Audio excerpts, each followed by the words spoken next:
हमारा स्कूल ये एक ऐसा कैद खाना था जहाँ के नियम कायदे कानून कुछ अलग होते थे।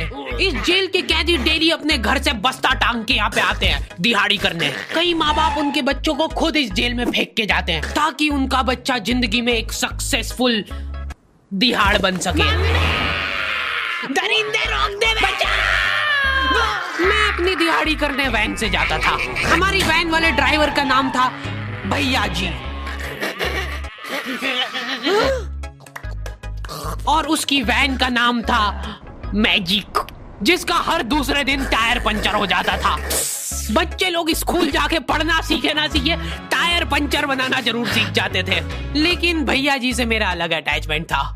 उनसे मेरे को दिल से नफरत थी। ये आदमी सुबह 5 बजे आके मेरे घर के सामने हॉर्न बजाता था। अरे भैयू, ओए भैयू, जल्दी से तैयार हो जा बेटा, 5 मिनट में निकलना है फटाफट। 9 बजे का स्कूल है यार हमारा। लेकिन ये आदमी सुबह सबसे पहले आके मेरे को लेता था।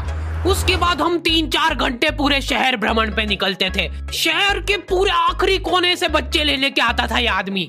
जहाँ पे वैन जा भी नहीं सकती उधर कूदा के ले जाता था ये, और फिर टायर पंचर हो जाते थे। शाम पड़े वापस से हमको घर छोड़ के आता था ये। जिंदगी बर्बाद कर दी थी भैया जी ने मेरी। सबसे पहले लेते थे और सबसे आखिर में छोड़ते थे। लेकिन मैं फिर भी उसी वैन में जाता था क्योंकि चमेली भी हमारी वैन में आती थी। और बात यह है कि वो मेरे पास ही बैठती थी, मतलब मजबूरन। उसके पास और कोई ऑप्शन ही नहीं बचता था और मैं बचाता भी नहीं था। मैं घर पे जाते से जो 2-3 घंटे मेरे को सोने के लिए मिलते थे उसमें सोता नहीं था और मैं प्लानिंग करता था कि कैसे चमेली सिर्फ मेरे पास बैठे। चमेली सबसे आखिर में आती थी और मैं सबसे पहले सुनसान वैन में चढ़ के बस्ता अपने पास में रख के और फसर के सो जाता था।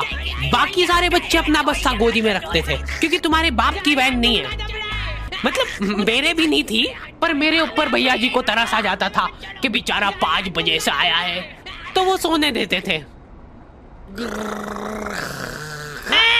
अरे कैसे चला रहा है ये गाड़ी? रुक जा, गाड़ी चलाना नहीं आती क्या? देखो, आदमी इतना तभी चिढ़ता है जब उसकी जिंदगी में कोई लड़की ना हो। नहीं है ना? नहीं, मैं समझ सकता हूँ लड़की ना होने का दुख दर्द। मैं भी किसी जमाने में लड़कियों की तलाश में गली मोहल्ले भटकता था।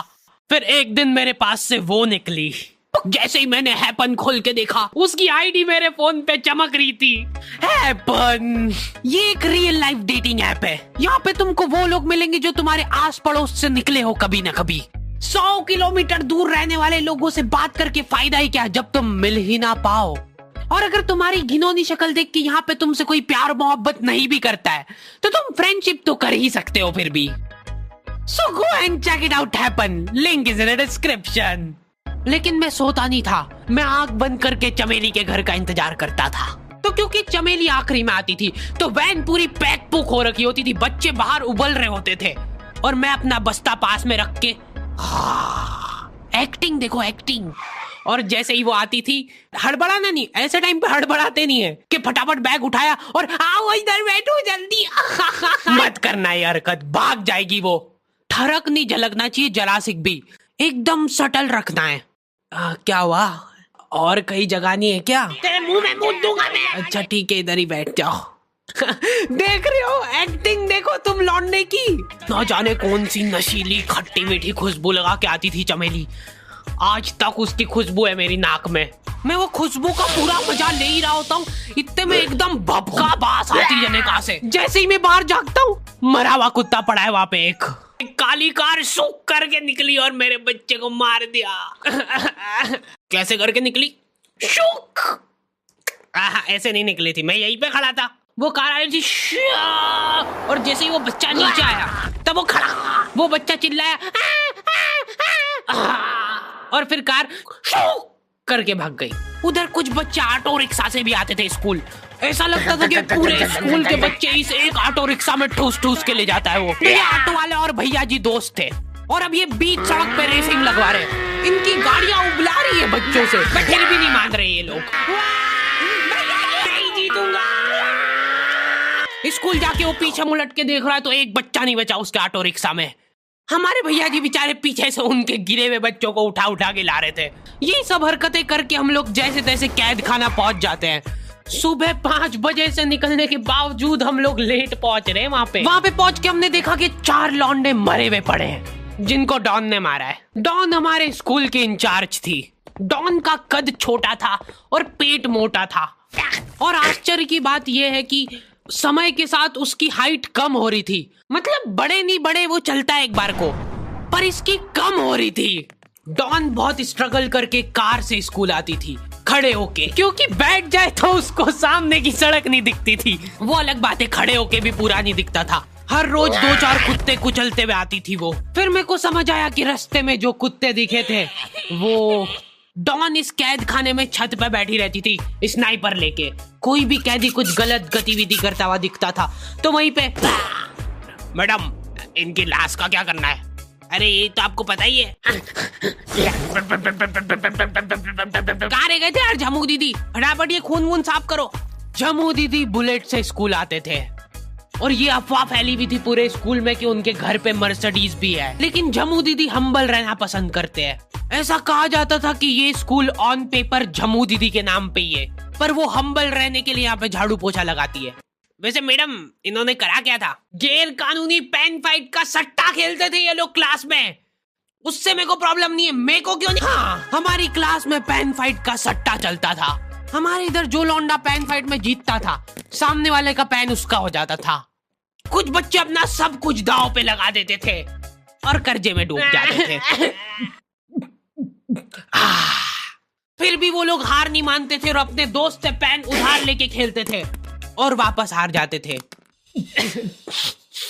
तो अब क्लास में कुछ बच्चों के पास पोटला भर के पेन पड़ा है और कुछ बच्चों के पास पेन ही नहीं है। पेन इस कैद खाने की करेंसी थी। जिसके पास जितने महंगे पेन वो उतना रईस। यहाँ पे ब्लैक में पेन इधर उधर होते थे।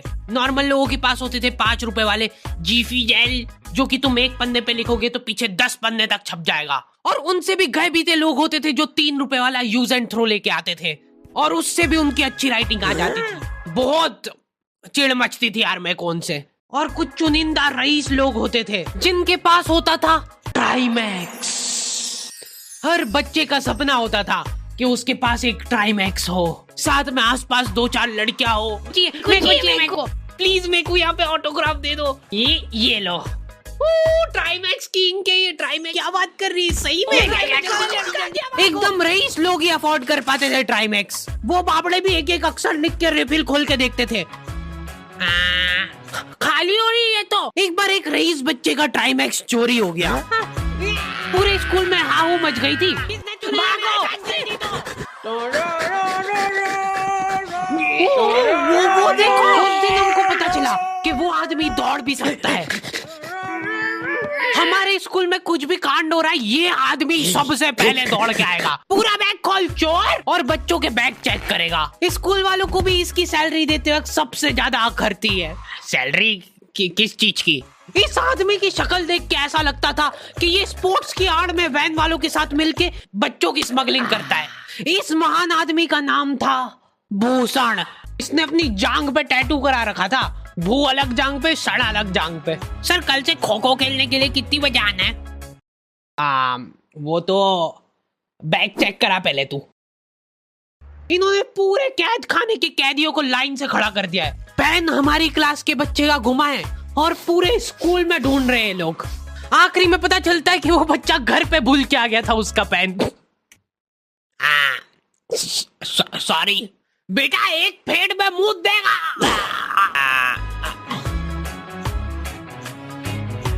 ऐसे तो नमूने बच्चे थे हमारे स्कूल में, और टीचर लोग उनसे भी गए बीते थे।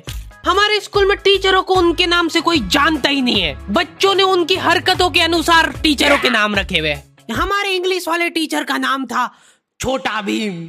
इससे चिड़चिड़ा आदमी मैंने आज तक नहीं देखा। छोटा भीम की हॉबी थी लड़कों को कूटना।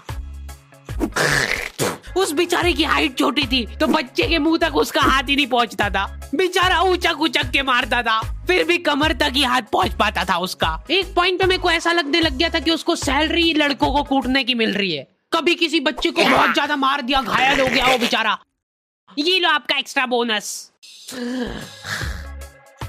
होमवर्क तुम्हारा बाप करेगा क्या? सर मेरे पापा मर गए थे। मर जा। ये लो। अरे वाह, नहीं चल रही, सांस तो नहीं चल रही है। हाँ, कंफर्म मर चुका है ये। ये लो, आपका प्रमोशन हो गया है। लड़कियों से उसका अलग अटैचमेंट था। कौन सा परफ्यूम लगा के आई हो? सर थोड़ा दूर रहो। अरे मैं कुछ कर थोड़ी ना। भोली सी सूरत और आंखों में ठरक लेके स्कूल आ जाता था ये daily. So this means that he will jump over it and then he started. ये आदमी इंग्लिश को इंग्लिश में ही ट्रांसलेट करके चल जाता था हमारी नंगी आंखों के सामने। इधर वॉशरूम में मौत का नंगा नाच मचा रखा था लॉन्डो ने। 4 लॉन्डे दिन भर वॉशरूम में जाके खड़े हैं, कुछ भी नहीं कर रहे वो लोग वहां जाके। उनको बस मन की शांति मिलती है वहां जाके।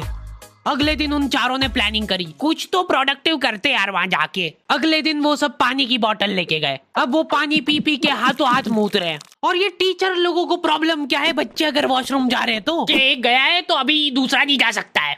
क्यों? तुम्हारे घर की लेटरिन थोड़ी ना है वो कि एक टाइम पे एक जना यूज कर सकता है। मान लो वो 2 जने अगर वॉशरूम में मिल गए तो वो क्या कर लेंगे ज्यादा से ज्यादा? भाई यहाँ का बल्ब निकाल लेते हैं ना। हाँ निकाल लो, फीस भरी अपन ने। लॉन्डो को ऐसा लग रहा है कि इन्होंने फीस भर के पूरा स्कूल खरीद लिया है। 10 लॉन्डे कॉरिडोर में छाती चौड़ी करके चल रहे हैं प्रिंसिपल के सामने। प्रिंसिपल को इग्नोर कर रहे हैं ये लोग। इनको ऐसा लग रहा है कि इन्होंने फीस भर दी है तो प्रिंसिपल इनके पैर पड़ेगी। उनमें से आधों ने फीस भरी भी नहीं है। हमारा स्कूल बिल्कुल सेफ नहीं था।